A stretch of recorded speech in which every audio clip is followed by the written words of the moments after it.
laawol kisal ko laawol peewal e ɓantal. Bismillahi rahmani rahim. Alhamdulillahi alladhi bi ni'matihi tatimmu as-salihat. Alhamdulillahi hamdan kathiran tayyiban mubarakan fihi. La nuhsi thana'an alayhi huwa tabaraka wa ta'ala kama asna ala nafsihi. أشهد أن لا إله إلا الله وحده لا شريك له له الملك وله الحمد وهو على كل شيء قدير وأشهد أن نبينا وإمامنا وقدوتنا محمدا عبد الله ورسوله بلغ رسالة ربه وأدى أمانة خالقه ونصح لأمته وجاهد في ربه جل وعلا حق جهاده حتى أتاه اليقين صلوات ربنا وسلامه عليه وعلى آله وأصحابه وعلى من تمسك بسنته واهتدى بهديه ودعا بدعوته إلى يوم الدين. وبعد، إخوة الأعزاء مستمعي الأكارم، أحييكم بتحية الإسلام قائلا لكم السلام عليكم ورحمة الله وبركاته. نسأل الله جل وعلا بأسمائه الحسنى وصفاته العلى أن يرزقنا الإخلاص والتوفيق، إنه ولي ذلك والقادر عليه ومولاه.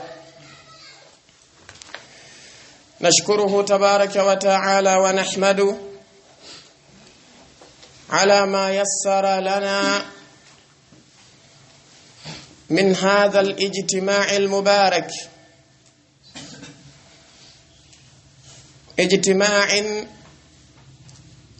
لعقد دورة علمية تتعلق بعونه تبارك وتعالى وبتوفيقه بهذه الرسالة المباركة، رسالة توحيدية عقدية التي قام بجمعها وترتيبها الإمام المجدد شيخ الإسلام محمد بن عبد الوهاب عليه رحمة الله.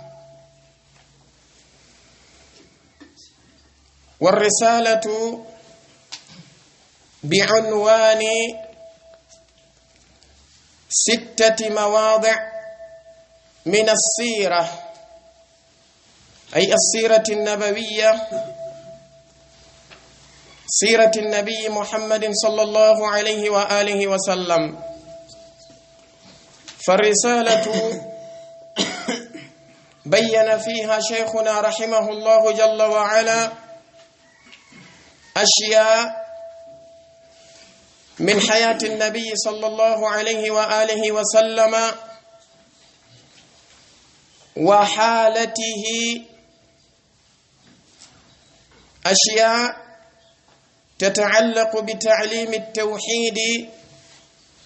وبيان حقيقته. كما تعلمون أن شيخنا رحمه الله جل وعلا كان حريصا أشد الحرص على التوحيد تعليما وبيانا ودعوة، لذلك ألف كتبا كثيرة في بيان هذا الأصل العظيم وهذا الأساس الجليل، ألا وهو توحيد الله تبارك وتعالى. نسأل الله جل وعلا أن يرحم شيخنا وأن يتقبل منه صالح أعماله ويتجاوز سيئاته ويجعله تبارك وتعالى من أهل الجنان ويجعلنا نحن أيضا من الذين يتبعون النبي صلى الله عليه وآله وسلم والذين ينشرون دين محمد عليه الصلاة والسلام كما يحب ربنا تبارك وتعالى ويرضى. أربا ويتقل من الله سبحانه وتعالى دعا ودن محمد صلى الله عليه وآله وسلم كم kala gomɗinɗo jiyaade yimɓe nder suudu maɓɓe e dendanigal ɓeeɗo sahabaɓe maɓɓe e kala jogitiiɗo oɗo sunna maɓɓe o noddi e oɗo sunna haa ñalaande dargal. Ara yeeso ɗum mi salmini on ngoɗo salminago islam en jarni joomi meɗen tabaraka wa ta'ala e hoore kanko subhanahu wa ta'ala ko o newnani en kon ngal ɗo moɓodiral meɗen nde ɗo tumbondirande meɗen nde tawata ko tumbondirande barkinade bi idnihi jalla wa ala. Tawi ɗum ko fiɓugol oɗo dawra mo tawata ko yowodirgol dawra yowodirɗo e jannidirgol hakkunaji meɗen fiyakuji kaɗo dina meɗen. dawra yowodirɗo e oɗo risala mo tawata ko barkuɗo risala heewuɗo naforeji e moƴƴereji mo windi ɗum oɗo karmokojo tedduɗo Sheikh Muhammad ibn Abdul Wahhabi rahmatullahi alayhi. ɗum woni oɗo risala 6 mawadi'a min as-sirah, maana moɗon nokkeli ɗi tawata ko nokkeli jeego e nder sira nelaɗo on sallallahu alayhi wa alihi wa sallam e nder gurdam maɓɓe ɗan kamɓe nelaɗo alayhi salatu wassalam, nokkeli ɗi tawata ko jannayɗi en darsuji mawnuɗi, nafayɗi en naforeji ɗi tawata ko naforeji tiiɗuɗi tedduɗi si tawi hawri en faami. haray wono andirɗen noon kañum oɗo risala ko risala yowodirɗo e ɓanginalngol en oɗo at-tawhid, wotinɗingol Allah subhanahu wa ta'ala e himmugol kañum oɗo tawhid. wono kamɓe cheikh on no anda wonde pellet ɓe laatino kamɓe cheikh on hiɓe hirani ko wiyete kon tawhid hattirde hirangol ka jannugol ka bangingol e ka noddugol faade e muɗum. ko ɗum addi ha si tawi ɓe walli fi defte ɗe tawata ko defte ɗuuɗuɗe ɗe tawata ko defte fi noddugol e oɗo tawhid kañum may haɓugol oɗo shirku billah. no jeeya e majje ndeɗo deftere maɓɓe kitabu tawhid alladhi huwa haqqullahi ala al-ibad. kamɓe cheikhu alayhi rahmatullahi ɓe mooɓi e nden ɗon deftere ayat wa ahadith wa aqwal min as-salafi ko tawata ko ɓanginay ɗum ko wiyete ko wuutindingol Allahu azza wa jal e ɓanginay ɗum ko wiyete kon shirkangol Allah subhanahu wa ta'ala. ko wana noon no jeeya eɗen defte maɓɓe kamɓe cheikhu alayhi rahmatullah ndeɗo deftere maɓɓe nde tawata ko deftere nde ɓe ɓangini fi ruttugol shubuhaji ɓeeɗo yimɓe shirkayɓe, ɗum woni kashfu shubahat. o deftere nde tawata kamɓe cheikhu alayhi rahmatullahi wano andirɗon non ɓe merindini ɓe poɓinɗini ko ɗuuɗi e shubuhaji ɓeeɗo yimɓe shirkayɓe ɓe tawata hiɓe ɗaɓɓande shirkuji maɓɓe ɗin ko wiyete ko hujjaji. wa nafsu shay kamɓe cheikhu alayhi rahmatullah ɓe walli fani e ndeɗo deftere woni masailul jahiliya, ɓe ɓanginani e nder ton masalaji ɗuuɗuɗi temedere e ko fawi ko nelaɗo on sallallahu alayhi wa sallam lundi ɗum ahlal jahiliya, ɓe holli wonde ɗum ɗon jeyaka e kaɗo dina meɗen. ko wona noon oɗo maana at-taghut, ko wona noon maana kalimati tawhid e ko wona ɗeɗo e defte maɓɓe kamɓe cheikhun alayhi rahmatullah. haray kambe sheikh on rahimahullahu jalla wa ala ndeɗo deftere wonde yeeso meɗen ɗo woni 6 mawadi'a min as-sira ko deftere nde tawata kambe sheikh on ko istinbat be wadi e nder sira nelaɗo on sallallahu alayhi wa alihi wa sallama nokkeli jeego ɗi tawata ko nokkeli ɓurayɗi ɓanginde ko wiyete kon ahammiyatu tawhidi wa da'wati ilayhi wa muharabati shirki bima'na nokkeli ɗi tawata ko hollayɗi himmugol wotinɗingol Allah subhanahu wa ta'ala e noddugol yimɓe ɓen faade e ɗum ɗon e haɓugol shirkangol mo kanko subhanahu wa ta'ala e andi si innama as-sira no mari ma'ana muɗum on lughatan wa istilaha si tawi innama as-siratu fi lughati ko kalima mo tawata tutlaqu ala as-sunnah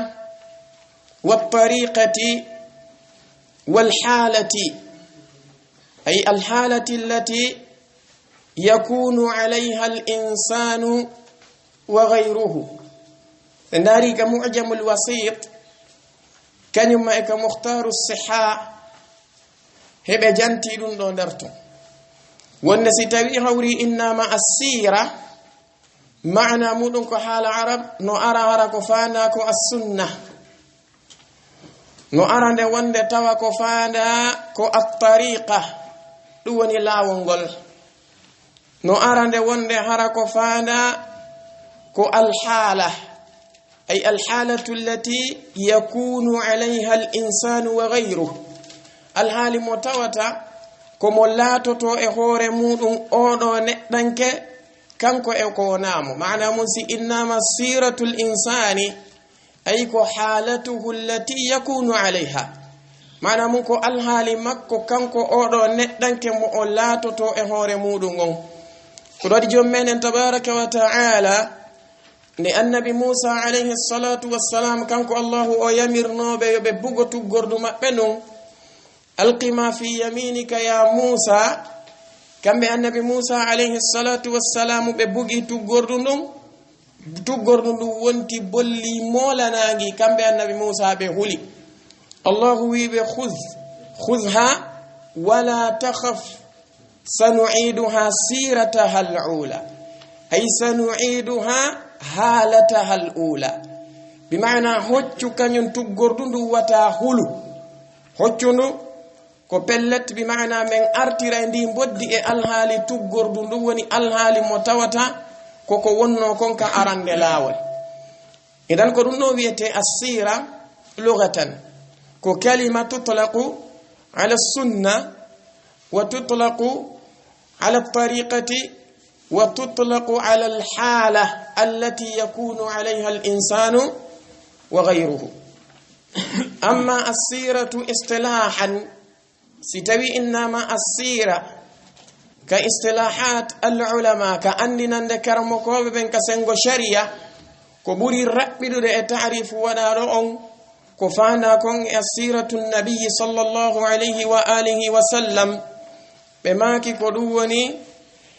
ما كان عليه النبي صلى الله عليه وآله وسلم من ولادته إلى وفاته عليه الصلاة والسلام بما كي كونكو ونو لاتينو امودو نلانو عليه الصلاة والسلام جيلا جبينه de mabbe kambe Muhammad alayhi salatu wassalam haka feƴƴingol mabbe be maki wonde ko dum do innete siratun nabiy sallallahu alayhi wasallam idan si tawi hida jantanede fi sira nelaɗo alayhi salatu wassalam ko ɗum woni alhaali maɓɓe on ɗum woni laawol maɓɓe ngol ɓe wuuri e muɗum ngol gila ɓe jibinede kamɓe nelaɗo alayhi salatu wassalam haa ɓe feƴƴini ko ɗum ɗo innete sira maɓɓe on oɗo noon sira maɓɓe kamɓe nelaɗo alayhi salatu wassalam neɗɗo julɗo on no hanani mo hattirde hanugol nde o andata ɗum ɗo no hanani mo hattirde hanugol nde o famata ɗum ɗo si tawi jantama fi sira maɓɓe on fandaka e muɗum jangugol tur rewa e muɗum feƴƴa bal ko fana e muɗum ko famugol sira maɓɓe on e nafitorgol kanum sira on e waajitorgol kañum sira maɓɓe on ko non siratuhu sallallahu alayhi wa alihi wa sallama mali'atun bil akhbari wal ibari sira maɓɓe on kamɓe nelaɗo alayhi salatu wassalam ko o heewɗo tew ko wiyete habaruji kumpitte kañum ma e tasakuyeji jom meɗen tabaraka wa taala o holli en ko kamɓe woni ñentinirgal meɗen moƴƴalngal o wi laqad kana lakum fi rasulillahi uswatun hasana liman kana yarju llaha wal yawma al akhira wa dhakara allaha kathira idan neɗɗo si wawa ñentinde nelaɗo alayhi salatu wassalam la budda kanko neɗɗo on o anda sira maɓɓe on la budda kanko neɗɗo on o faama gurdam maɓɓe ɗan ko waɗi noon ko ɓe imminira ko fi wonangol en almami enen ɗeɗo mofte maɓɓe kamɓe muhammad alayhi salatu wassalam haray jom meɗen tabaraka wa taala ka hollugol en wonde sira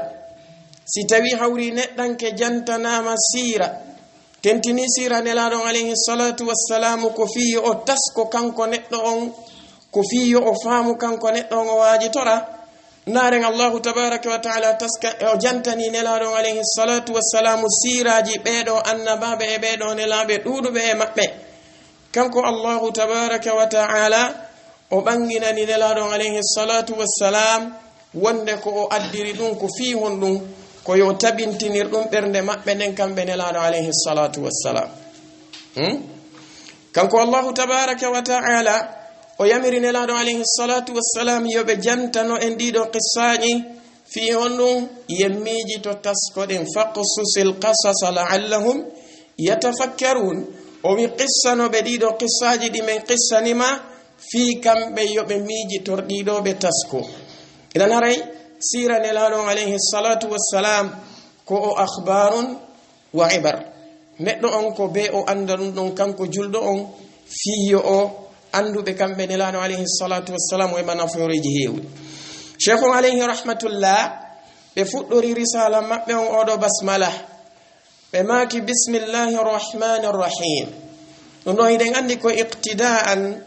لسنة الله تبارك وتعالى في كتابه الكريم ولسنة رسوله صلى الله عليه وسلم في رسائله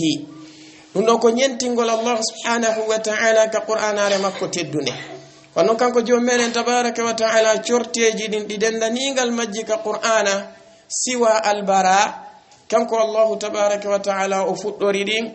اودو البسملة بسم الله الرحمن الرحيم kono non nelaɗo meɗen on sallllahu alayhi wa alihi wa sallam ka rasailuji maɓɓe ɗi ɓe windanayno ɓeɗo lamɓe e ko wona ɓen ɗon faade e noddugol ɓe e kaɗo dina islam kamɓe nelaɗo alayhi salatu wassalam ɓe udditirayno ɗum oɗo bismillahi rrahmani rrahim kañum oɗo bismillahi rrahmani rrahim karmo koɓɓen ɓe maaki wonde ko jarun wa majrurun wa ismun wa sifa jarun ومجرور واسم وصفة الجار والمجرور كو باسم الاسم والصفة كو الله الرحمن الرحيم ستوي أن تيورو الجار والمجرور أورو باسم بماكي وند الجار والمجرور كو متعلقان بمحذوف مقدر كرمكوبه غوبه ماكي وني المحذوف المقدر كمقدم وبوي المحذوف المقدر كمؤخر معنى مودن سي انما بسم الله دو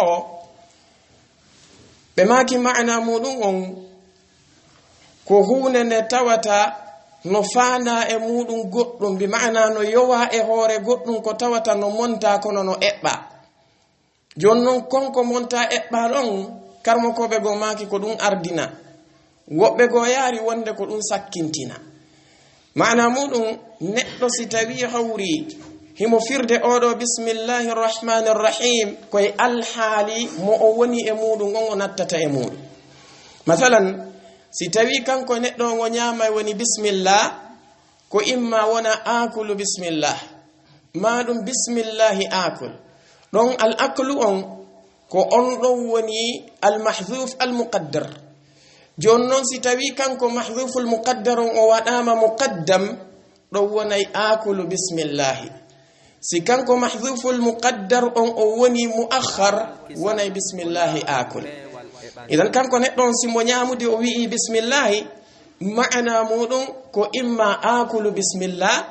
walla bismillahi akul si tawi mo yarde o wi bismillah ko imma ashrabu bismillah walla bismillahi ashrab wana ɗo ka windugol defte ɗen ay ma'ana muɗum ko aktubu bismillah maɗum bismillahi aktub idan ko mahdhuf muqaddar imma yakun muqaddaman wa imma yakun muakharan الاسم والصفة أولو الله وني لفظ الجلالة كو اسم لله تبارك وتعالى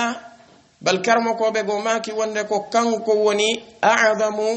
أسماء الله تبارك وتعالى كانكو بري مونو دين نينغال إند الله دي. الاسم يدل على الصفة لو الله كو اسم يدل على صفة الألوهية معنى الله عبد الله بن عباس رضي الله عنهما بماكي الله كو ذو الألوهية والعبودية على خلقه أجمعين بماكي كو دون معنى الله معنى مدن كو ذو الألوهية جيد أنكو ويتكم ألنكاكم rewe gongol wal ubudiyati kanyum ma e maccanganka ko woni maccindinanede nden ala khalqihi ajma'in be maki ko woni ma'ana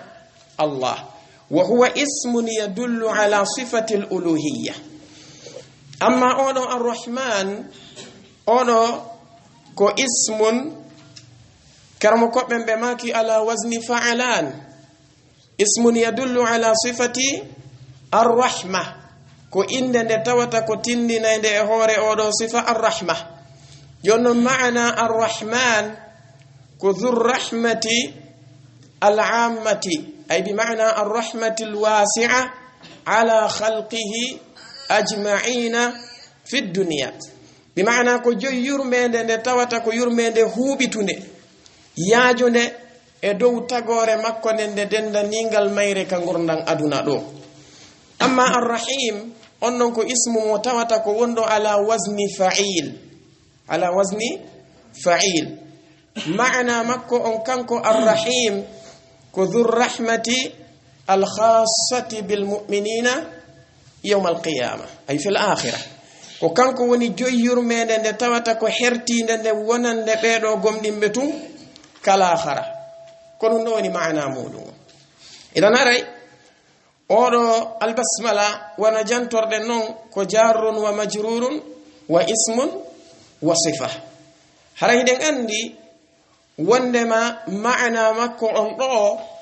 kamɓe cheikh on alayhi rahmatullah almahdhufu almuqaddar on ɗo ko ɗuni alkitaba maana muɗum bismillahi arrahmani rrahimi aktubu hadhihi arrisala maɗum aktubu hadhihi arrisala بسم الله الرحمن الرحيم أودو نون حرف الجر وني الباء كرمكو بيغو ماكي كل الاستعانة كرمكو بيغو ماكي كل التبرك بل هو بيغو يهاوي للمصاحبة على كل حال للاستعانة ولا للتبرك معنى مون بسم الله باء سيئتريم للاستعانة أي بسم الله أكتب mana mummiɗo windirde oɗo risala jantagol inde Allahu tabaraka wa ta'ala ka arande lawol ka wallinorgol mo ɗum woni ɗaɓɓugol ballal makko kanko Allah se genni littabarruki ayi ka barkinorgol mo kanko Allahu subhanahu wa ta'ala ɗaɓɓugol moƴƴere makko e muradu ndu ɓe wi qala cheikhu l'imam Muhammad ibn Abdul Wahhabi rahimahullahu ta'ala كان شيخ بماكي وني الشيخ الإمام محمد بن عبد الوهاب رحمه الله تعالى بماكي تأمل رحمك الله 6 مواضع من السيرة وافهمها فهما حسنا لعل الله أن يفهمك دين الأنبياء لتتبعه ودين المشركين لتتركه فإن أكثر من يدعي الدين ويدعي من الموحدين نسخه ويدعى من الموحدين لا يفهم الستة كما ينبغي. كم بشيخ عليه رحمة الله بما كتأمل تسكو ورو التأمل معنى مونك النظرة في الشيء بتفكر وتدبر كروني ندارغول إحوندن توكون داران دي تسكغول انداران دي ميجي تغول وني التأمل بما كتأمل تسكو رحمك الله يا الله ويرمم نوكو جيادو من عادات الشيخ رحمه الله جل وعلا رسائل جمع بردي دودو دين كامبي شيخ عليه رحمة الله يدعو للطالب بدو أن تؤدو نقدم متوتا كو جانغو كو إما رحمك الله ما أرشدك الله لطاعته ما أسأل الله رب العرش العظيم أن يتولاك في الدنيا والآخرة يكون عندي صفة النبي إذن دون ko hunde tawata ko hollende yaajugol bernde cheikh alayhi rahmatullah liman lil muslimin li tullabil ilmi daiman kambe cheikh be toranto be allah azza wa jalla hawrindinede e fewnede e faminede e yurmede be maki tasko rahimaka allah ya allah an yurmema sittata mawadi'a nokkeli jeego min as-sirati e gurdan nelaɗo on sallallahu alayhi wa alihi wa sallam ɗum ɗo hollali wonde ko lutti kon e gurdam maɓɓe na wonaya taskola maana muɗum ɗiɗo nokkeli jeego wona jantorɗen noon kamɓe cheikhu alayhi rahmatullah ɓe waɗu istinbat e ɗiɗo jeegoɓe juutinali sina ɗum gurdan nelaɗo alayhi salatu wassalamu fop ko gurdan hollayɗan ahammiyata at-tawhidi wa da'wati ilayhi wa tatbiqihi ko gurdam hollayɗan hittugol oɗo tawhid e noddugol faade e makko kañum ma e gollitirgol kañum tawhid o kono kamɓe cheikh alayhi rahmatullahi ɓe suɓi ɗiɗo nokkeli jeego sabanede ma tawde ɗiɗo no mari himme molanaɗo tentini e ɗiɗo zamanuji meɗen ɗi wuruɗen e muɗum ɗi tawata jannugol oɗo tawhid e ɓangingol oɗo tawhid heɓike yimɓe ɓe tawata ko nodditiɓe e kaaɗo dina islam bal nodditiɓe ko karamokoɓe kaaɗo diina bal nodditiɓe ko wonɓe noddande kaaɗo diina tawa ko ɓe yimɓe ɓe andanɗa hoore maɗa ɗiɗo nokkeli jeego hiɓe majjaɗi ma hiɓe faamiɗi ha gasi kono hiɓe saliɗi gollitirɗe bal woɓɓe e maɓɓe no sakkade ɓenɓe tawata ko wonɓe e darade nodda jama on faade oɗo tawhid kamɓe ɓe holli wonde noddugol e tawhid en feƴƴi on ɗon zaman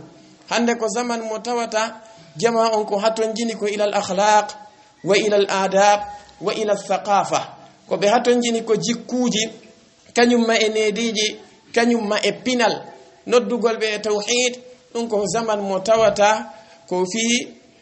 bidayatil islam ka fuddode ka do dina islam be maki wafhamha fama din don woni din nokkeli jeego don fahman hasanan fahmu mo tawata ko fahmu moƴƴo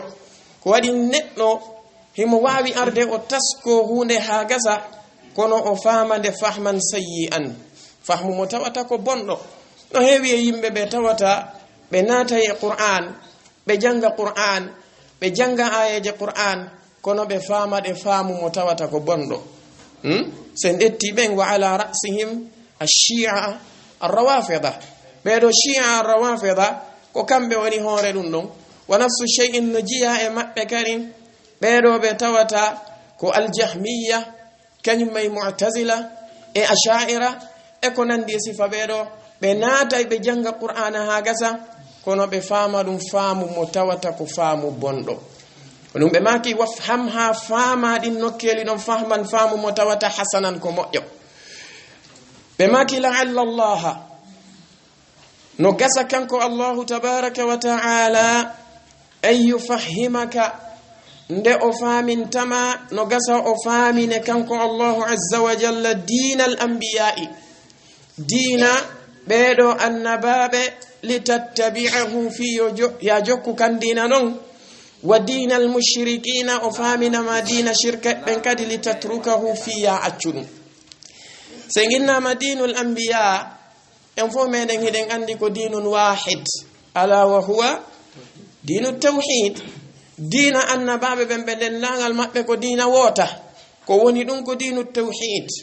Allah azza wa jalla o bangina ni en nunka qur'anare makko teddunde o jantani ke en fi annababe duudube o jantani en fi annabi nuh alayhi salatu wassalam laqad arsalna nuhan ila qaumihi qala ya qaumi ibudullaha ma lakum min ilahin ghayru o wi wa ila adin akhahum huda qala ya qaumi ibudullaha ma lakum min ilahin ghayru wa ila thamud akhahum salihah qala ya qaumi ibudullaha ma lakum min ilahin غيره وإلى مدين أخاهم شعيبا قال يا قوم اعبدوا الله ما لكم من إله غيره كوني أرنها إن الله عليه الصلاة والسلام كان كجوم من أنوي ولقد بعثنا في كل أمة رسولا أن يعبدوا الله واجتنبوا الطاغوت وهو دين التوحيد كان الله تبارك وتعالى وما أرسلنا من قبلك من رسول إلا نوحي إليه أنه لا إله إلا أنا فاعبدون هذا هو دين التوحيد إذن دين مأبه كم ببينو أن باب ببينو نلا ببدن دنيغال مأبه كو دين التوحيد كو دين واحد كم كو الله عز وجل وبنجنيدون آية وي إن هذه أمتكم أمة واحدة وأنا ربكم فاعبدون أي إن هذه ملتكم ملة واحدة وأنا ربكم فاعبدون إذن دين الأنبياء كدين التوحيد لعل الله أن يفحمك دين الأنبياء دون التوحيد لتتبعه ودين المشركين لتتركه دين المشركين ينفوه عندك الشرك ودعوة غير الله تبارك وتعالى معه كصرف شيء من خصائص الله تبارك وتعالى لغيره كنون ويته دين المشركين دون شركا قال الله سبحانه وتعالى كفد مكانك الله إما بالملائكة وإما بالأنبياء وإما بالصالحين وإما بالشمس وإما بالقمر وإما بالنجوم وإما إلى آخره كنون دين المشركين لتتركه بما فإن أكثر من يدعي الدين ko wadi non ko buri duudude e ko woni e nodditaade kon hande e kaado diina ko woni e wi'ude wonde min ko mi juldo min ko mi wotindindo Allah subhanahu wa ta'ala min ko mi jokkudo Muhammad alayhi salatu wassalam wa yad'i tawhimo noddito wadu wa yud'a tawhimo nodde ka yimbe be tawata ko majjube ben min al muwahhidin kanko neddo on ko o jiyaado e be wotindimbe Allah be maki odo ko buri duudude e beedo yimbe hande la yafhamu ala e famude asittata dido nokkeli jeego e der sira nelado alayhi salatu wassalamu kama yambaghi wa no hanirino bal do yobe famu taw en fo meden iden andi burbe duudude be hande e yimbe nodditibe ben e kaado dina Muhammad alayhi salatu wassalam be nodditi wonde ko be jiyabe min al muwahhidin بأن توحي سيرة الرسول صلى الله عليه وسلم فضلا أن يفهموها كوالي كسي عندي هنا صفة مالك كنا بربي دودو دبن حندن وديتي يدون وحتر وديتي سنداري نون حتى الذين يدعون السنة بيدو يمبي بتاوتا ينتسبون إلى السنة حند بربي دودو دبن كو يمبي بتاتا بأن سيرة الرسول صلى الله عليه وآله وسلم ndo ko tana joni a wadanama bi maana imamu goddo on don o woni almami ma woni nelano alayhi salatu wassalamu pewal maada ngal foko si a feppondiri e ben don majjere maada den foko si a lutondiri e ben don anginna a waaway nyentinde ben don haqiqa no be nyentinirte non tawa anda gurdam mabbe dan ko honno feƴƴiri hay e hunde dundo ko hunde ne tawata ko amrun yumkin la bal huwa amrun mustahil awatan tinde nelano alayhi salatu wassalam wa anta jahilun bi siratihi ko amajjado sira mabbe on kambe nelano alayhi salatu wassalam wadi sitawi no hanani hattirde hanugol nde andeten oɗo sira nelaɗon alayhi salatu wassalamu famen ɗum kono noon alkutubu fi siratihi kathira. kamɓe cheikh on alayhi rahmatullah ɓe maki wonde ko ya tasko ɗiɗo si a taski ke ɗiɗo a faamiɗi no haniri noon jomi meɗen tabaraka wa taala bi idnihi o faaminte diina annabaɓe ɓen fiya jokku kan, o faaminte diina ɓeɗo shirkay ɓen fiya terto kan. ko waɗi noon ɓurɓe ɗuɗude e yimɓe dambitiɓe e kaɗo diina hande ɓe ala faamude ɗiɗo jeego no haniri noon. ko ɗum waɗi ha si tawi kamɓe la yufarriquna bayna altawhidi washirki, la yufarriquna bayna dini l anbiyai wa dini l mushrikin. ɓe maki almawdiu l awwal nokku arano on qissatu nuzuli lwahyi wa fiha anna awwala ayatin arsalahu llahu biha ya ayuha almuddathir qum fa anzir ila qawlihi wa lirabbika fasbir fa idha fahimta annahum yaf'aluna ashya'a kathira يعرفون أنها من الظلم والعدوان مثل الزنا وعرفت أيضا أنهم يفعلون شيئا من العبادة يتقربون بها إلى الله مثل الحج والعمرة والصدقة على المساكين والإحسان إليهم وغير ذلك وأجلها عندهم الشرك فهو أجل ما يتقربون به إلى الله عندهم كما ذكر الله عنهم أنهم قالوا ما نعبدهم إلا ليقربونا إلى الله زلفى ويقولون هؤلاء شفعاؤنا عند الله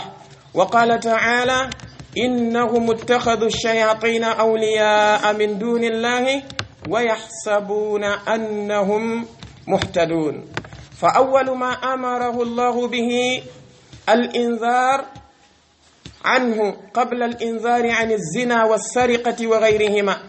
وعرفت أن منهم من تعلق على الأصنام ومنهم من تعلق على الملائكة وعلى الأولياء من بني آدم ويقولون ما نريد منهم إلا شفاعتهم ومع هذا بدأ بالإنذار عنه في أول آية أرسله الله بها. كان بشيخهم بماكي عليه رحمة الله واني الموضع الأول نكو أرانو نديدو نكي لجيغو يانغونو نتو هانو دا فامو دي تسكو دادي حتر دي تسكغول فاميرا دي نو دي هاني فامير دي نون فيا واو سني نردي بين دين الأنبياء ودين المشركين فيا واو أندوني أهمية التوحيد والدعوة إليه بماكي كو قصة نزول الوحي معنى منك قصة تبقى أودو وحي إن نلادو صلى الله عليه وآله وسلم يعني نلادو عليه الصلاة والسلام نحيونو كم بنلادو عليه الصلاة والسلام كبيلتينو كما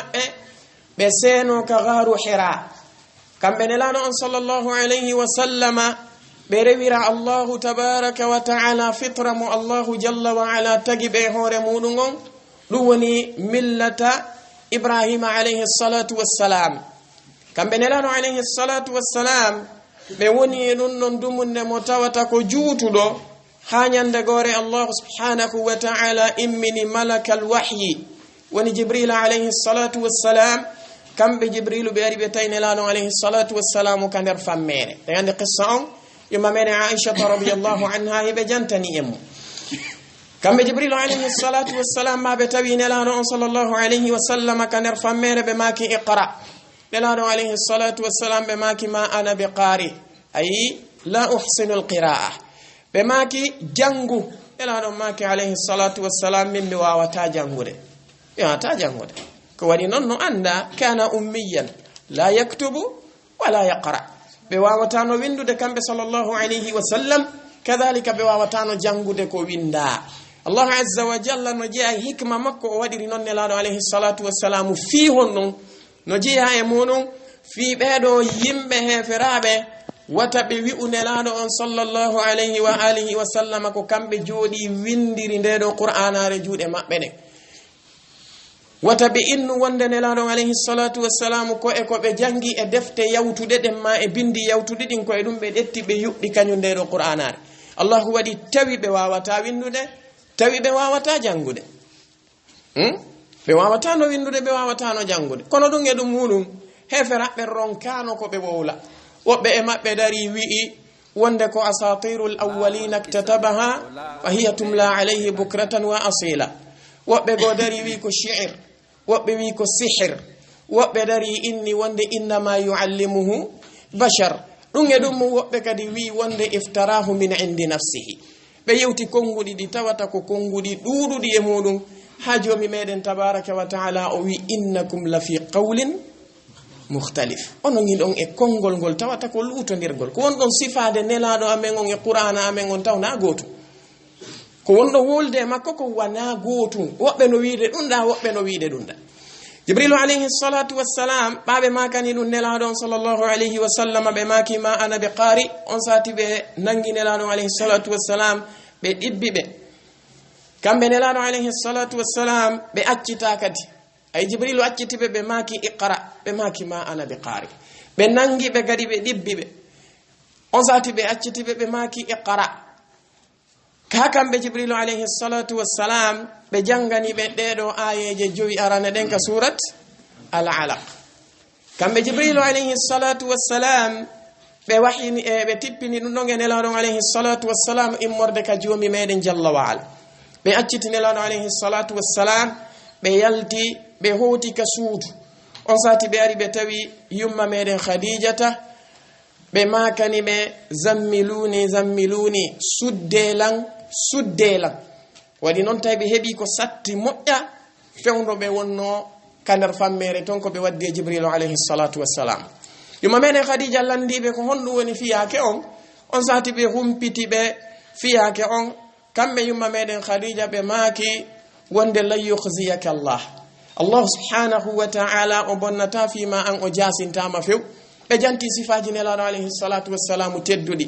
an ko a neɗɗo mo tawata ko a yurmeteɗo ko a neɗɗo mo tawata ko a ɓannowo miskinaɓe takko ma ko a neɗɗo mo tawata ko a jokkowo en ɗan ko a waɗowo ɗum ɗo e ɗum ɗo e ɗum ɗo on sati ɓe yaadi e maɓɓe noon ka oɗo waraqat ibni nawfal ala kulli hal ikhtisaran kamɓe nelaɗo alayhi salatu wassalam nde yawno ha tawi alhaali maɓɓe on ko non woniri hiɓe suddi ko yumma meɗen khadija bugi e hoore maɓɓe allah azza wa jalla o immini jibrilu ɓe ari ɓe tawi nelaɗo alayhi salatu wassalam ɓe maki ya ayyuha almuddathir qum fa anzir wa thiyabaka fatahhir warrujza fahjur wala tamnun tastakthir wa lirabbika fasbir kamɓe jibrilu alayhi salatu wassalam ɓe noddi nelaɗo alayhi salatu wassalam ɓe humpiti ɓe wonde ɓe nelama tawi fewdo iqra arayno hari on tuma kamɓe nelaɗo alayhi salatu wassalam kana nabiya fewdo oɗo almudaththir ari kamɓe nelaɗo alayhi salatu wassalam sara rasulan ɓe wonti nelaɗo wanno eɗen andi hunaka farqun bayna annabiyi warrasul kullu rasulin nabi wa laysa kullu nabiyyin rasulan kala nelaɗo ko annabajo kono na kala annabajo woni nelaɗo ɓe serti kanko jom menen tabaraka wa ta'ala o waɗi ɓe e darajaji sertuɗi wano wirino walaqad faddalna ba'da annabiyina ala ba'din o wi men ɗetti yogay annabaɓe men ɓurni ɓen ɗon e dow yoga joni noon ka sengo sendugol ɗum ɗon karmo koɓɓen no mari konngudi e mum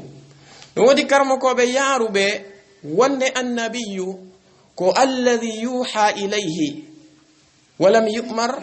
bitablighi ma uhiya ilayhi ɓe maki amma arrasul on ɗon ko alladi yuha ilayhi wa umira bitablighi alwahyi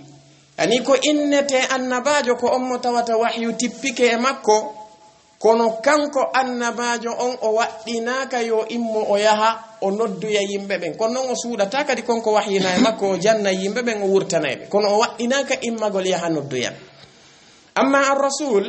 ɓe maki ko on mo tawata wahyinama e makko ha gasi kono o waɗɗinama kadi yo immo o yaha e yiiɗo allahu wiya ayyuhal muddaththir qum fa anzir kamɓe nelaɗo alayhi salatu wassalam umira huna bimadha bitablighi wal inzari ani shirki woɓɓe goye karmo koɓɓe yaari wonde ko innete annabiyu ko alladi lam ya'ti bi shar'in jadidin bal jaa mu'ayyidan li shar'i ar-rasul alladhi qablahu ɓe maki amma ar-rasul ko alladi jaa bi shar'in jadid ɓe inni ko wiyete annabajo ko on mo tawata o ardali e sharia keso bal ko ardi ko fi tiiɗingol sharia on nelaɗo mo hikkodiri e muɗum ɗum ɓe maki amma nelaɗo on non ko arduɗo e sharia keso mo tata on non e nelaɗo attiɗo mo on no woodi ko serti e majje ka sengo furo woɓɓe goy karmo koɓɓe yaari wonde ar-rasulu ko alladi utiya kitaban amma annabi ko alladi lam yu'ta kitaban ɓe maki ko innete nelaɗo ko kala okkaɗo deftere amma ko innete annabajo ko on mo tawata o okkaka deftere ala kulli hal no mari konngudi ɗi tawata ko heewɗi ko woni tum faamen nelaɗo alayhi salatu wassalam ko ɓe waɗira annabaɓe ko bi iqra ɓe waɗira nelaɓe bil muddathir kanko allahu tabaraka wa taala wana cheikh on makiri noon ɓe maki wa fiha no e nder on qissa ɗon anna awwala ayatin wonde aya arano mo tawata arsalahu llahu biha mo allahu neliri nelaɗo on ko oɗo ya ayyuhal muddathir qum fa anzir ila qawlihi ha e konngol makko kanko allahu o wari wali rabbika fasbir ayya ayyuhal muddathir ko ayyo suddiɗo suumi qum immo fa anzir yaha jertina ɓeɗo yimɓe maɗa jertinaɓe e oɗo shirku ko wiyete annuzara معنى الإنذار شيخ سامين بماكي وند الإنذار معنى منكو الوعظ بالتخويف كدوني واجر قل امبادي هل بنقل كدويته الإنذار كانكو الله عز وجل وين لادو عليه الصلاة والسلام قم فأنذر ندون هلا مجر جماعة التبليغ كان ببياري وندكو البشارات والتبشير ko nande sifadin peji dawa on koy hore dum do woni ko yiloto na ya hulbin jama on ko ya weltimbe Allah azza wa jalla awwal ma arsala bihi rasuluhu sallallahu alayhi wa sallam ko bimada ko bitabshiri walla bil inzari kanko Allah wi ya ayyuhal mudaththir qum fa anzir immo jertina be do shirk ila qawlihi ha e kongol makko kanko Allah wa rabbika wonande jomi mala ay fii ko yowondiri e joomi maɗa diina makko kan e dewe makko ɗen fasbir muñño kala ko heɓatama e muɗum ko ya muñño ɗum ɗon ko ɓanginalngol nelaɗo alayhi salatu wassalam wonde konko ɓe woni wadde mu marasa e muɗum ɗon ɗum woni noddugol faade e oɗo tawhid awa ɓe heɓay sonjaji e muɗum kono ko yoɓe muñño idan neɗɗo si a wi'i a jogoto ɗum ɗon ko be sonja ara ko ɗum de ɓe hewtoyno ka Waraqat ibnu Nawfalin kamɓe yumma meɗen khadijata radiyallahu anha Waraqa heɗi ke nelaɗon alayhi salatu wassalamu ha gasi kanko Waraqa o wi'i wonde koko addanɗalan koko yewtuɗalan ɗo si tawi ko ni ɗum woniri pellet ko sifa ɗum ɗo woni konko arayno Musa alayhi salatu wassalam idan ko an woni annabajo ɗe mofte kanko Waraqat ibn Nawfal no wi hanino nde yimɓe maɗa ɓen no yaltinoyama e nder nde saare ɗo hara miɗo marno doole mi wallitoma hara miɗo wuuri mari doole si ɗum tawinolam pellet mi walleten nelaɗo alayhi salatu wassalam ɓe maki awa mukhrijiyahum ɓe yaltinaylan e nde saare makka nde mi jibina e muɗum mi jiya e muɗum nde e weldelan Waraqa jaabi ɓe honɗum wonde lam yatti rajulun qattun bi mithli ma jita bihi illa udiya ha hande goɗɗo addali sifa ko adduɗa kon e yimɓe sina o lorrete ɗum ɗo koko duwaɗe wadde ka haqqille meɗen si a inni wonde pellet a jogoto diinur rasul a noddanay diinar rasuli ko pellet an neɗɗanke on habbito e sonjaji ɗin siri ari muññoɗo heno ko jomume wi ko o wi ya ayyuhal muddathir ko ayyo suddiɗo suumi qum immo fa anzir jertina immo jertina kanko Allahu tabaraka wa ta'ala o yamiri nelaɗon alayhi salatu wassalam wa thiyabaka fatahhir conci maɗa ɗi laɓɓinɗi karmo koɓɓe maki ay ma'ana muɗum golleji maɗa ɗi laɓɓinɗi fewlotaɗi immorde e shirku warrujisa fahjur ɗiɗo soɓeji kadi taƴoɗi woɗɗitoɗaɗi few ɗum woni sanamuji ɗin pottitoɗi few ha kanko joom meɗen o wi wala rabbika fasbir. idan ɗum ɗon woni ko atti tippade e nelaɗon sallllahu alayhi wa sallam. ɓe maki fa ida fahimta, si tawi a faami annahum wonde ɓeeɗo ay ɓen ɓe nelaɗo alayhi salatu wassalamu nelano e muɗum woni shirka e ɓeɓen ɓeeɗo yafaluna hiɓe gollayno ashiya'a kathira, golleji ɗi tawata ko golleji ɗuɗuɗi piiji ɗuɗuɗi, tawi yarifuna hiɓe andi annaha wonde ɗin piiji ɗi ɓe waɗayno ɗon min azulmi ko jiyaɗi e tooñe wal udwani kañumma e jaggitugol keeri ɗin, kamɓe tigi ɓe anduno ɗum. ɓe maki misla zina,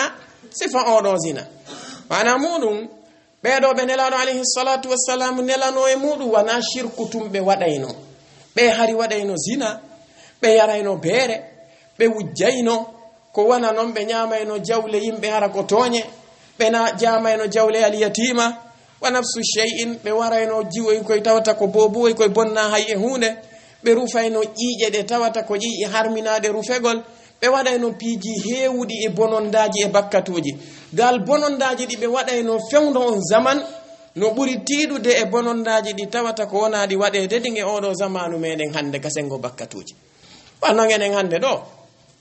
goɗɗo ko o majji o ko o majji hay heefe raɓɓen to o ɗettata ɗo bobo jiwum ɓa ko jiwum ni o asa ley ndin ha gasa o ukka kuntongi ko wuuri ka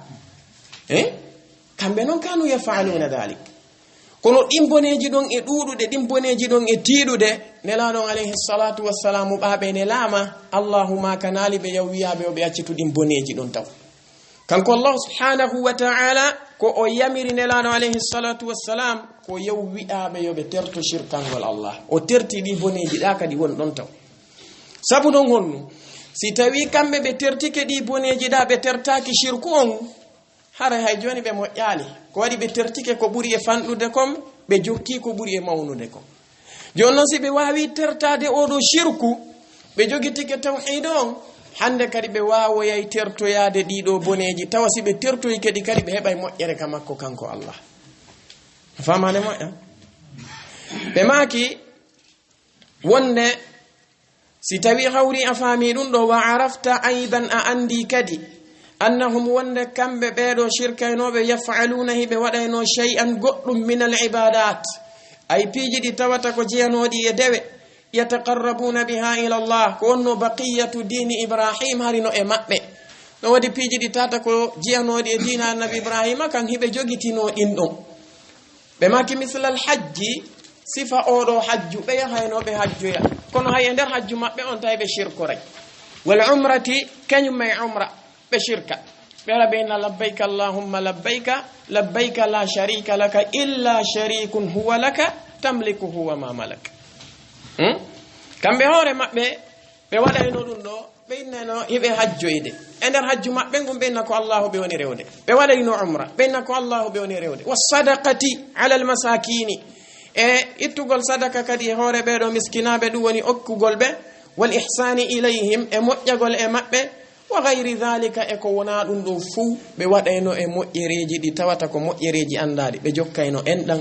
ɓe teddinayno koɗo, ɓe waɗayno no woduno hay penale, no wodi e maɓɓe ɓe tawata ko andiranoɓe wonde ɓe woɗɗiti fenade hattirde woɗɗitagol. no woduno e maɓɓe kadi ɓe yaratano beere, no woduno e maɓɓe kadi yimɓe ɓe tata ɓe wattano zina. no andano sen detti wona Usman ibn Affan radiyallahu anhu no jeeya ko janta e maɓɓe wonde hay fewndo ɓe wonno fi zamanil jahiliya, kamɓe Usman ɓe yarali beere haynde wotere, ɓe waɗali zina haynde wotere. ɗum woduno e maɓɓe ɓe tawata ko yimɓe ɓe andanɗa hoore maɗa hiɓe nefininoyno. ɓe maki kono wa ajalluha, ko ɓuri e teddude, ko ɓuri e mawnude kon e dewe ɗen fuu indahum ka maɓɓe kamɓe hari ashirku, ko nguɗo shirku.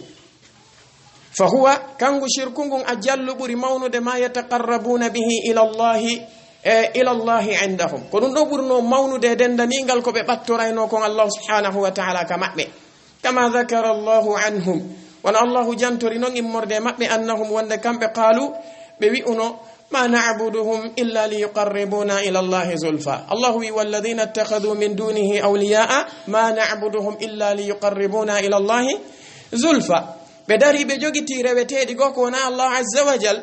no wodi e maɓɓe ɓe tata ko rewaynoɓe malaika, no wodi mabbe be tawata ko rewaynobe al anbiya sifa rewaynobe annabi Isa no wodi mabbe be tawata ko rewaynobe as-salihin sifa rewaynobe yumma meden Maryam rewaynobe Uzair rewaynobe Lata e ko nandi sifa benno no wodi mabbe be tawata ko rewaynobe sanamuji di tawata ko sertudi sifa rewaynobe Uzza rewaynobe Manata rewaynobe Hubal hay rewaynobe Naage e rewaynobe lewru e ko nandi sifa din peji be dari be wi wonde ma na'buduhum illa liyuqarribuna ila Allahi zulfa maana mudum be ala rewirde bembe be woni rewde don fihi be fibi wonde ben don no handi e dewal be fibi wonde men don ko yimbe be tawata mako yani be jogiti be tawata ben don na handube e dewal fiw ko be woni be e rewirde wo ko fiyo ben don hewtinoybe ka Allah subhanahu wa ta'ala yo ben bannube ka Allah o dum holli wonde kambe hoore mabbe konko be wonno e wadde don be kontano dum ko shirku kambe be kontano dum don no kontabe kafidi Allah azza wa jalla e goddum wonnon kambe hari be teddinay woni mojjube be mawninay woni mojjube be wadira ben don tawassul yo ben don hewtinoybe ka Allah subhanahu wa ta'ala o wi wa yaquluna hibe wi haula'i shufa'auna 'inda Allah ay hibe inna wonde bebe me woni e rewde do ko be tefanoy tamen ka Allah azza wa jal wa ya'buduna min dunillahi ma la yadurruhum wa la yanfa'uhum wa yaquluna haula'i shufa'auna 'inda Allah hibe rewa ko na Allah tabaaraka wa ta'ala dun non nafatabe si be rewi loratabe si be rewal kono be dari be wi haula'i shufa'auna 'inda Allah hido piji didi yani dedo ayeje didi no holla en goddum kono no hollata en bedo ma kanu yusawuna bayna Allah tabaaraka wa ta'ala wa bayna alihatihim be latanoki be fonnayno hakkunde Allah on e rewetedi mabbe sede hari be fonnatabe si tawi be fonnaynobe ala ko rewri ben no yo ben hewtinoybe ka Allah si tawi be kontuno ben e Allah no fotta si be hewtinoy ben do yaktafuna bidhalik be yondino rayno dum ka si tawi be fonnayno ben don e Allah ko pellet be innatano yo ben don jeejanoybe Allah si be hewtino ka ben don hara intahal amr kono hibe labbira ben don yo ben jeejanoybe ka Allah fi Allahu dandube lette onado yabe aljanna ko wadi ko wiete ash-shafa'a ko du woni hondum at-tawassutu lil ghayri li jalbi manfa'atin aw li daf'i madarratin ko do inete ash-shafa'a at-tawassutu lil ghayri tumbitanagol goddo gomo wonama an limaada li jalbi manfa'atin fi podangol mo nafoore aw li daf'i madarratin ma dum dunyangol mo lorra ko dum no wiete ash-shafa'a idan hari kambe be latanoki be wadi Allah azza wa jalla rewetedi mabbe din yani ala saffin wahidin wa ala darajatin wahida la وقال تعالى الله تعود وي إنهم اتخذوا الشياطين أولياء من دون الله بذلك بجوجتك الشيطان وجدين يبروتebe ko wana Allah tabaaraka wa ta'ala wa yahsabuna annahum muhtadun e wore no anda wonde no e mabbe be tawata ko may ya'budul malaika no e mabbe may ya'budul anbiya no e mabbe may ya'budus salihin no e mabbe may ya'budu jamadat كالأحجار والأشجار كن الله عز وجل إنهم اتخذوا الشياطين أولياء في ونن شيخ محمد أمان الجامي رحمه الله بما كشره مقبل قواعد الأربعة وند حقيقة الأمر من عبد غير الله تبارك وتعالى فإنما يعبد الشيطان kala rewdo ko wona Allah tabaaraka wa ta'ala hara haqiqatan ko shaytani woni rewde ko shaytani woni rewde naare rewaynobe malaika ben sibe aro yawmal qiyamah Allah landike malaika ben aha ulai iyyakum kanu ya'budun qalu subhanaka si Allah wi ene be ko onon be latino hiberewa bellatle ko kambe be rewayno kono maana on ene ko onon be latino no rewa ay bi maana ko onon yamirno be yobe rew on malaika be maka subhanaka anta waliyuna min dunihim bal ya'buduna al-jinna bal kanu ya'buduna al-jinna kanko Allah azza wa jalla wi wonde malaika ben inna subhanak sana yatabitanima ko an woni rewetedo amen on gido amen on ko wonabe be ko shirkay be ni menen nayibbe amen ni bal siko woni kanu be latino ya'buduna al-jinna aktharuhum bihim mu'minun ko jinnaji ɗin ɓe rewayno ko ɓuri ɗuɗude maɓɓe kon noon kadi laatino no gomɗini ɗin jinnaji ay malaika ɓe hollina kamɓe ɓe wonno rewde wa nafsu shay Allah azza wa jalla lamdoy to annabi Isa a anta qulta linnasi ittakhiduni wa ummi ilahayni min dunillah qala subhanak ene Isa ko a wi'uno ɓeeɗo yimɓe yoɓe rewe an e biro ma ɓe kafida on e am min ma ɓe rewon onon tum ɓe accala min annabi Isa ɓe maka subhanak ma yakunu li an aqula ma laysa li bi haqqin ko pellet hananala nde mi wowlata ko alanalan haqqe ma'ana muɗum la haqqa li fil ibada mi ala haqqe kadewal mi noddata ɓen in kuntu qultuhu faqad alimta faminge idan koni dendanigal ko ɓe rewata kon si tawi hawri ɓe arduyama kamɓe e ɗum ɗo yeeso allahu tabaraka wa ta'ala ɗum fof ko daroto ko inna ko wonne ma kuntum iyana ta'budun on latanoki dey ko mene woni ko wonnoɗon rewde kafa billahi baynana wa baynakum shahida allahu yoni hakkunde amen e moɗon seedoto idan haray ɗum ɗo ko hollugol e wonne haqiqatul amri on neɗɗo si tawi o rewi ko wona allah subhanahu wa ta'ala ko sheytane o woni e rewde ko wannon huwa allazi sawwala lahu wa amarahu bidhalik famige on waɗi si allahu wi'oyay alam ahad ilaykum ya bani adama an la ta'budu ash-shaytana innahu lakum aduwwun mubin wa an i'buduni hadha siratun mustaqim bemaki فأول ما أمر الله به الإنذار عنه قبل الإنذار عن الزنا والسرقة وغيرهما بمعنى هنا أرانيركو الله سبحانه وتعالى ويمركم يو نلانو عليه الصلاة والسلام بجرتين كو أودو شركو ko atti kanko allahu tabaraka wa ta'ala o yamirde nelaɗo on yoɓe jertimɓeeɗa e zina kañumma e nguyka wa gayrihima e ko wona ɗum ɗo eni kanko allah tabaraka wa ta'ala o terti taw dendanigal boneji ko ɓe woni e wadde kon fof boneji ɗi tato ko mawnuɗi molanani kono o wi wonde wi'uɓe yoɓe accu oɗo zina ko ɗum ɗo o attiɓe haɗude taw kanko allah subhanahu wa ta'ala بماكي وعرفت أعني أن منهم من تعلق على الأصنام أعندي كدي وند بلتنو إما بكم بمبنلانو عليه الصلاة والسلام نلانو إمون بمبتواتكو يويتي بهور سنة موجدين ومنهم نو إما بمن تعلق على الملائكة يوينو بملائكة نو دي ما بروينو بعزة روينو بمناتا روينو بلاتا روينو بحبل إكون النيم نود نو إما بروينو بملائكة بدعوة wi'ugol maɓɓe wonde almalaikatu banatullah malaika ɓen ko ɓiɓɓe allahu rewɓe ɓe wi allahu azza wa jalla tazawwaja bi jinniyatin fa anjabat lahu almalaikata inatha ɓe wi jomirano on tabaraka wa ta'ala o resu sonnajo e nder jinnaji ɗin wo ko ndun jinnaru ɗon jiidanimo malaika ɓen inathan allahu wi wa ja'alu baynahu wa bayna aljinnati nasaba subhanahu wa ta'ala amma yaquluna uluwan kabira no e maɓɓe kadi ɓen ɓe tawata ko wonnoɓe e yowade alal awliya e dow ɓeɗo waliyaɓe yiɓɓe allah subhanahu wa ta'ala sifa yumma meɗen maryam sifa uzair e sifa ha hewti e ɓeɗo annabaɓe sifa annabi isa e ko nandi e maɓɓe min bani adam wa yaquluna ɓe daroɓe wiya kadi ma nuridu minhum min fandaki e ɓeɗo illa shafa'atahum siwana tefore maɓɓe nen ko ɗum men ɗaɓɓi ɗo minen nde min jogaki ɓe e allahu no fota komi woni waɗirde ɗum ɗo ko fiyoɓe tefanoye men ka allah ɓe maki wa ma'a hadha wondude e ɗum ɗo fuu bada'a bil inzari anhu fi awwali ayatin arsalahu llahu biha kamɓe nelaɗo alayhi salatu wassalamu ɓe fuɗɗori honnum ɓe fuɗɗori jertingol e nguɗo shirku e oɗo aya mo allahu subhanahu wa ta'ala neliri ɓe yoni ɗetten alhaali maɓɓe on waɗen muqarana bayna halihim wa halina fewno maɓɓe hari ɓe shirkanayi allahu subhanahu wa ta'ala kono kamɓe hoore maɓɓe ɓe konta konko ɓe waɗayno ɗon ko shirku e garoya yiwde ɗum kamɓe hiɓe faami konko ɓe woni e wadde ɗon ko teddingol waliyaɓɓen teddingol annabaɓɓen teddingol ɓe mawninaɓe ɓanta fi maɓɓe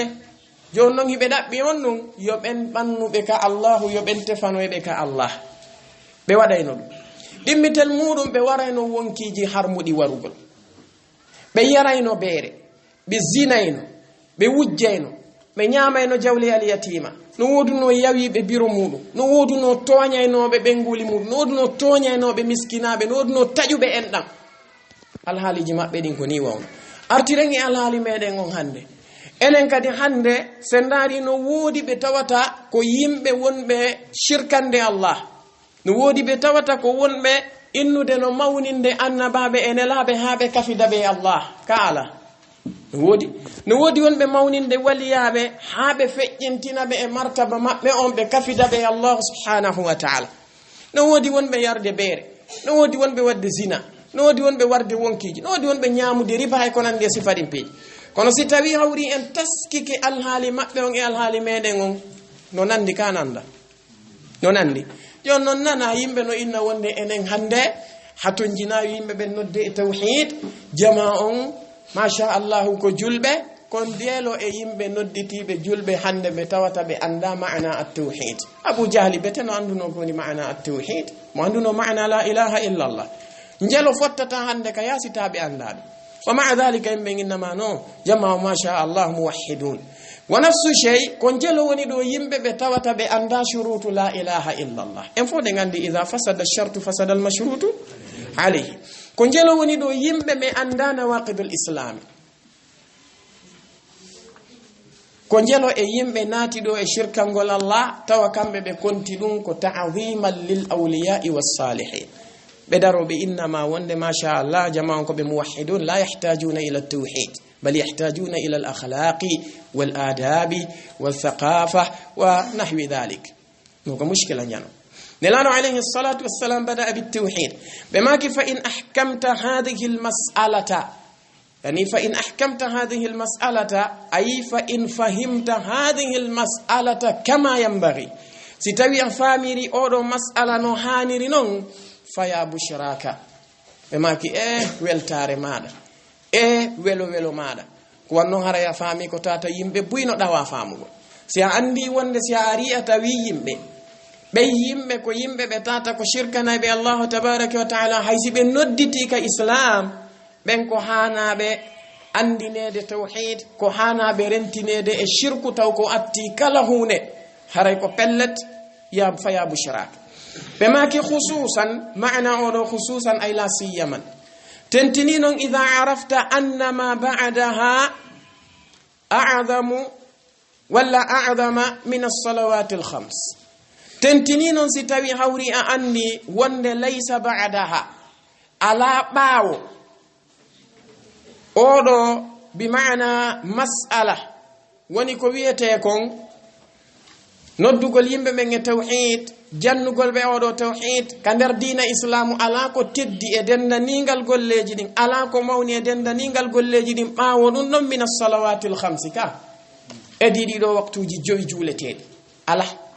si tawi tawhid feƴƴi ko ɗiɗo hikkata ɗum ɗaren ka arkanul islam jom menen tabaraka wa taala waɗi ar-ruknu al-awwal ruknu at-tawhid ka waɗi ar-ruknu thani ruknu as-salawat idan si tawi hawri tawhid on feƴƴi ko hikkata ɗon ko as-salawat al-khams jon non ɗum e ɗon muɗum ɓe maki walam tufrad kañum oɗo as-salawat al-khams ɗiɗo waktuji jowi ɗi farlaka illa fi laylatil isra'i ɗum ko honno ko sanati 10 ba'da hasari ash-sha'bi wa mawti abi talib wa ba'da hijrati al-habasa bi sanatayn dare moƴƴa yani nelaɗo alayhi salatu wassalamu ɓaɓe nelama ɓe nelira oɗo tawhid awwalan si tawhid on iwi ko hikkata ɗon e dendanigal piiji ɗi tawata ko piiji mawɗi ɗin piiji ɗi tawata ko ɓurɗi mawnude ɗin ka diina ko ɗum woni oɗo as-salawat al-khamsa kono ndaren hakkunde fatra wonɗo hakkunde ɗiɗo ɗiɗi yamirgol noddugol e tawhid haɗa e shirku e yamirgol noon joni juulugol ngol nelaɗo alayhi salatu wassalamu nelal maɓɓe ngal ka hitande aranere fuɗɗori yoɓe noddu yimɓe ɓen e tawhid ɓe jertinaɓe e shirk amma nde ɗo julde allahu tabaraka wa taala farlude nde wo nde heɓi duuɓi 10 kanko tabaraka wa taala wacci duuɓi 10 hakkunde oɗo tawhid kañum ma e nde ɗo julde tawi ɗin ɗon duuɓi 10 fof nelaɗo alayhi salatu wassalam kana yuallimu tawhida an yad'u ila tawhid wa yunziru ani shirki ɗo hollalen ko mawni duuɓi 10 tawi ko ɗum ɗo tumɓe woni noddude e mum ayi kañum julde nden nde farlaka siwanaka laylatal isra'i ay jemma mo nelaɗo alayhi salatu wassalamu ɓe royra on ɓe naɓake asama oji ɗum ko sanata 10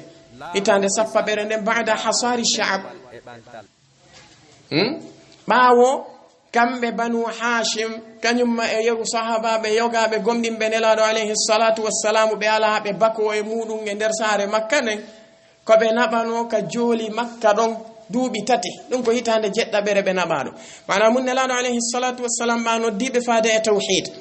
kamɓe Quraysh ɓe naari ɓe tawi pellet ɓe ronku ɓe etike yo bani hashim jonnuɓe nelaɗo alayhi salatu wassalamu ɓe wara nelaɗo on ɓe tawi bani hashim ala jaɓude tentini Abu Talib kamɓe Quraysh ɓe haldi ɓe fotti joni yoɓe waɗu wathiqa ɓe winda e makko wonde kamɓe wonɓe ɗon ɓen arabu ɓen fop ko yoɓe taƴo banu hashim wona yoɓe yewtudu e maɓɓe wona yoɓe hiwroɓe wona yoɓe joɗodu e maɓɓe wona yoɓe sodugol ɗum e jungo maɓɓe si ɓe ari sodugol wata ɓe yeeyuɓe wona yoɓe jombuka maɓɓe wona yoɓen jombuka kañum kadi ka maɓɓe wata alaqa hay e hunde won hakkunde maɓɓe ɓe dettiri ɓe noon ɓe naɓi ɓe eɗin jooli ɗon ɓe raɗiɓe ha ɓe hewtoyi ka jooli makka ɗon ɓe waɗi ɗon duuɓi 3 timmuɗi tawi hiɓe heege hiɓe ɗon ka tawi ko sabu oɗo tawhid kamɓe kadi banu hashim ɓe wi'i wonde ɓe accata fi kala no e maɓɓe ɓe jaɓano diina fewno on sa'i kono ɓe inni pellet sabu enɗan ɗan e ƴiƴanɗan ɓe accidata nelaɗo alayhi salatu wassalam e heferaɓe Quraysh ɓen ɓe waɗa nelaɗo on ko ɓe faalako kamɓe kadi ɓe jaɓata ɗum ɓe wakkili ngen heege ɗon e nden ɗon tampere ɓe wondi e ɗum no tawi no woodi woɓɓe goo yurmeteɓe iwaynoɓe e nder saare makka nden ɓe addana ɓe ñaameteji woɓɓe ardeno jemma no wodno goɗɗo e maɓɓe ardenoɗo e gel o ɗetten wona ngeloba o waɗa ñaameteji e ngeloba mban e jaram o adda ngeloba mban ha o hewta ka binde jooli ɗon o accita ngeloba mban o raɗoma kamba tumba yaha mba tawoyaɓe ɓe henno ngeloba mban ɓe ɗetta ñaameteji wondi ɗon ɗin ɓe mboro ngeloba mban kadi ɓe ñaama woniri noon ha nelaɗo alayhi salatu wassalamu ɓe humpitiɓe kamɓe wonnoɓen ka sha'bu ɗon wondema kañum wathiqa mo ɓe yowi on ka suudu kaaba allahu azza wa jalla bonni fi makko o immini ko ƴakka mum Abu Talib ardi noon ka saare ma hewti ka saare humpiti ɓe inni ɓiɗɗo siɗɗo an o wi'i de wonde kaydiri ndi waɗɗon ton ɗin bi mana o wathiqa mo waɗɗon ton o ƴakkike ɓe ni Abu Talib wi ko non dey o makiri Abu Talib maki o wi'i wonde si tawi hawri anko Abu Talib o wi si tawi hawri on udditi tawi nano woniri accide men e makko menen me yona e ommo amma si tawi on udditi tawi kono woniri haray acce toñugol men de jabon ko waddi konko gonga ɓe udditi suudu kaaba ɗum ɓe naatoy ɓe tawi kaydi wengi wonti huntere on sati ɓe accitiɓe ɓe iwi noon e sha'bu on ton ɓe arti tawi ɓe waɗi ton duuɓi ɗi tata ko duuɓi 3 kaɓe hewti ɗon woni terlen lebbi 6 ni Abu Talib nawnare ko heɓuno ton kon ɗum ɗo woni sabu o maayi ma o maayi fi nafsi sana e nder hitande ɗon kadi yumma meɗen Khadija feƴƴi bal Imamul Bayhaqi ɓe maaki wonde ɓe humpitike kamɓe hakkunde feƴƴingol Abu Talib e feƴƴingol yumma meɗen Khadija ko balɗe 3 waɗi kay noon nelaɗo alayhi salatu wassalam ɓen wonnoɓe ɓe hiwde noon e yimɓe ɓen tawi ɓen ɗo yeeyi so jaa on noon ɓurti tiiɗude onon ɓe maaki julde nden nde farlaka si wona ɓaawo konko kamɓe nelaɗo alayhi salatu wassalam ɓe naɓi ɗon e sattende few ko ɓe sokano e nder ɗin jooli ɗon wa mawti Abi Talib e mayde Abu Talib nden wa ba'da hijrati al-habashati kañumma e ɓaawo oɗo hijra al-habasha ɓe gandi hijra habasha ko ɗiɗi al-hijratu al-ula wal-hijra al-thaniya hijra arano on ko terle hitande tammere walla nayaɓere nelal maɓɓe ɓaɓe daari ɓe tawi yani yimɓe ɓen no soñjede makka moƴƴa ɓe daari yoga e sahabaɓe ɓe tawata ala ko walla ɓe makka ton bal woɓɓe gono wonno wallaɓe ɓe sifa Usman ibn Affan ɓe yamiri ɓen ɗo yo ɓe yaltu ɓe yaha habasha ɓe humpitike lanɗo no toon no wiye Najashi goɗɗo toñatake ka makko ɓe yeeyi tawi ɓen ɗon ko terlen ɓe 10 e ko fawi ɓaɓe yahoyi ɗon ɓe woni no yerudu mum ne ɓe nantoyi wonde heferaɓe Qurayshi ɓen ɓe silmiɓe naati islam kamɓe nelaɗon ɓe moƴƴintini woɓɓe e maɓɓe immi on sati ɓe immi ɓe ari ɓaɓe hewti e nder ko ɓe natta Makka ɓe humpiti wonde alhaali on nano woniri wonti e maɓɓe luttuɓe wonti e maɓɓe yiltitiɓe ɓano nelaɗo alayhi salatu wassalam ɓe yalti e ndeɗo ɓiƴande on sati ɓe ndaari sahabaɓe maɓɓe ɓen ɓe yamiriɓe kadi yo ɓe yiltito ɓe yaha hande kadi ɓe immi ɓe yehi tawi ko yimɓe yahay ɓe 9 e ko fawi ɓe immi ɓe yehi Habasha noon tawi ko woni hoore maɓɓe fewdo on sahi ko Ja'far ibn Abi Talib idan nelaɗo alayhi salatu wassalam imminiɓe ɓe yehi tawi ɗum ko hitande nde tawata ko hitande duuɓi ɗiɗi ko atti oɗo afwan yani ɓaawo kañum oɗo hijratil habasha woni duuɓi ɗiɗi kamɓe nelaɗo alayhi salatu wassalam ɓe royra noon ɓe ƴawna ka asama ɓa noon ɓe ƴawnama ton on sati noon ndeɗo julde farla e hoore maɓɓe ayi ɗiɗo soñdiaji ɗi ɓe naɓi fop tawi koye hoore oɗo tawhid soñdia ɓurɗo ɗuɗude kamɓe e sahabaɓen ko ɓe naɓi kon ko saabu oɗo tawhid ɓe maki fa ida arafta si tawi hawri a andi anna tilka al umura alkathirata wonde ɗiɗo piiji ɗuɗuɗi ɗo fop wal adawata albaligata kañumma e nguɗo ngaygu ngu tawata ko yotti ngu hattirde yottagol si a andi wonde kulla dhalika ɗum ɗo fop inda hadihi almas'alati ko fewndo oɗo mas'ala mo tawata ko mas'alatul inzari an ash-shirki wal amr bitawhid sonjaaji ɗi fof ko ɗo yawno kono ɗum e ɗum muɗum kamɓe nelano alayhi salatu wassalamu ɓe accitano ɓe ɓanginno ɓe maki ɗum ɗo fof ko laatino ko qabla farde sala si a andi wonde ɗum ɗo fof ko laatino ko atto oɗo faridda o farlede ɗum woni nde ɗo julde ɓe maki rajawta an ta'rifa al mas'ala haray a tañƴinoto nde fama oɗo mas'ala ma ɗum rajawtu haray mi tañƴinike an ta'rifa al mas'ala nde tawata pellet a faami oɗo mas'ala idan haray ɗum ɗo khulasa oɗo mawdi ko hollugol e wonde ɓeɗo yimɓe wonɓe darade inna hande jama'on la yahtajuna ila at-tawhid bal yahtajuna ila al akhlaq wa ila al adab wa ila al thaqafa ɓeɗo da'watuhum wa da'watu nabi sallallahu alayhi wa sallam ko da'watani mutabayinatani da'waji ɗiɗi ɗi tawata tatabayan sertuɗi hattirde sertuɗi ko waɗi kala boneji ko ɓen ɗon wonno wadde fewndo on zaman no wadde fewndo oɗo zaman shirku mo ɓe jokkuno on ɓe wadde on shirku no wadde ande maɓe gon darade inna ɓen ko leɗɗe darnaynowa na leɗɗe tun ɗo wodi rewaynoɓe annabi Isa ko leggal ɓe darnuno no wodi rewaynoɓe malaika ko leggal ɓe darnuno no wodi rewaynoɓe yumma meɗen Maryama no wodi rewaynoɓe Uzair na leggal darnuno ko ɓeɗo tigi ɓe rewayno tawile kamɓe kadi hujjaji maɓɓe ɗin fewno on sahi e hujjaji ɓe wurudude nge muɗum ɓen hande nodditiɓe ka islam wonɓe rewde ɗo waliyaɓe ko hujjaji gooti ko innugol menen nu'azzimu salihin si a wi'i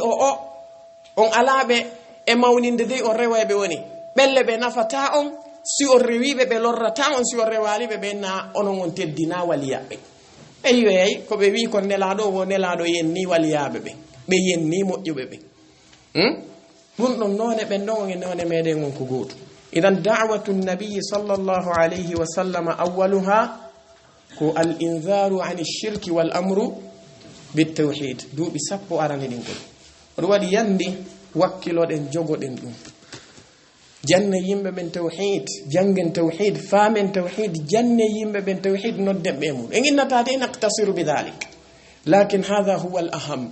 Cheikh Usamin ɓe maki qaddim al ahamma ala al muhimmi wala tudayyi al muhimma ɓe maki ardin ko ɓuri e himmude kon e dow ko himmi kon ta yeebu noon ko himmi kon ko yiɗi fuuɗi yaadu kono ardina ko hani ardade ko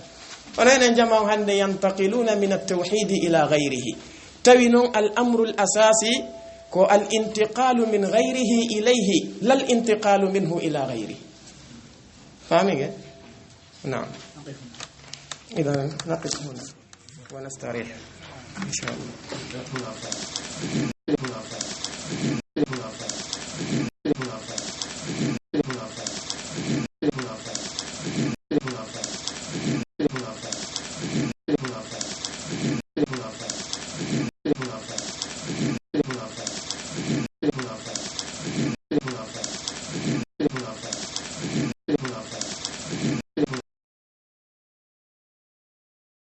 laawol kisal ko laawol peewal e ɓantal